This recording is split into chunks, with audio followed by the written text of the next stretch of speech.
नमस्कार साथियों, पीएनआई समाचार में आपका स्वागत है।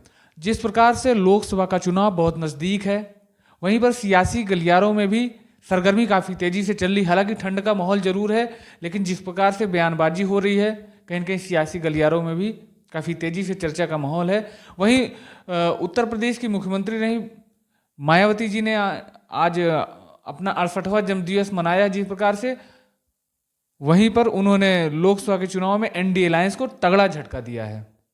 आपको बताते हैं कि जिस प्रकार से ये कयास लगाए जा रहे थे कि उत्तर प्रदेश के अंदर एनडीए अलायंस में बीएसपी शामिल हो सकती है, वहीं मायावती ने भी इसको खारिज कर दिया। उन्होंने कहा है कि वो लोकसभा का चुनाव कहीं किसी से भी गठबंधन नहीं करेंगी, अकेले दम पे लोकसभा का चुनाव वो लड़ेंगी। आपको ये भी बता दें कि जिस प्रकार से सियासी गलियारों में ये भी अफवाह थी कि मायावती जिस प्रकार से अपना उत्तराधिकारी आकाश आनंद अपने भतीजे को घोषित कर दी है, उसके बाद से वो राजनीतिक संन्यास लेने वाली, इसको लेकर भी उन्होंने जो है स्पष्ट जवाब दिया है और इसको सिरे से खारिज किया है। वो अभी राजनीति में सक्रिय रहेंगी, वो बनी रहेंगी। जहां एक तरफ एनडीए अलायंस में सीटों के बंटवारे को लेकर के काफ़ी तेज़ी से चर्चाएं भी चल रही थी कि मायावती को कितनी सीट शेयरिंग का फॉर्मूला तय किया जाएगा, वहीं पर मायावती ने जिस प्रकार से अकेले दम पे चुनाव लड़ने का ये फैसला लिया है, वहीं अब सरगर्मी और तेजी से बढ़ गई है। आपको बता दें कि जिस प्रकार से यूपी में 80 लोकसभा सीटें आती हैं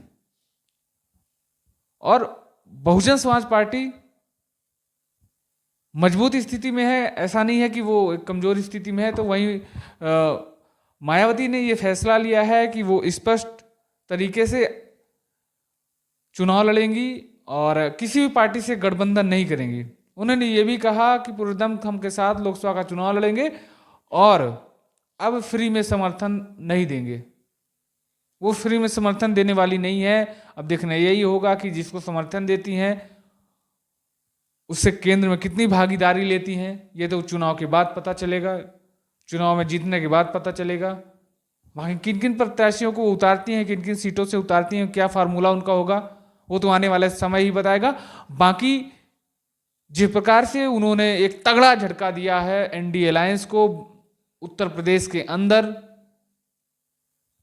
क्या वो चुनाव के बाद बीजेपी को समर्थन देंगी या एनडीए अलायंस को समर्थन देगी, ये तो आने वाला भविष्य ही बताएगा। हालांकि अभी उन्होंने पूर्ण विराम लगा दिया है। जो संशय बरकरार था कहीं कहीं उस पर जो है कटाक्ष करके पूर्ण विराम लगा दिया है और खारिज कर दिया कि वो किसी भी प्रकार गठबंधन में नहीं होंगी, क्योंकि राजनीतिक तल्खियां बहुत तेजी से देखी जा रही थी। जिस प्रकार से बुआ भतीजे में हो रही थी, जवानी जंग चल रही थी, वहीं पे मायावती ने खारिज कर दिया है। और अब देखना यही होगा कि उत्तर प्रदेश के अंदर मायावती कितनी सीटें जीत करके आती हैं। क्या एनडीए अलायंस को इसका खामियाजा भुगतना पड़ेगा कि भारतीय जनता पार्टी को इसका खामियाजा भुगतना पड़ेगा, ये आने वाला समय बताएगा। लोकसभा का चुनाव बहुत नज़दीक है। बाकी के अपडेट के लिए बने रहिए। मैं पीएनआई समाचार के साथ हिमांशु, मेरे सहयोगी अभिषेक। जय हिंद, जय भारत।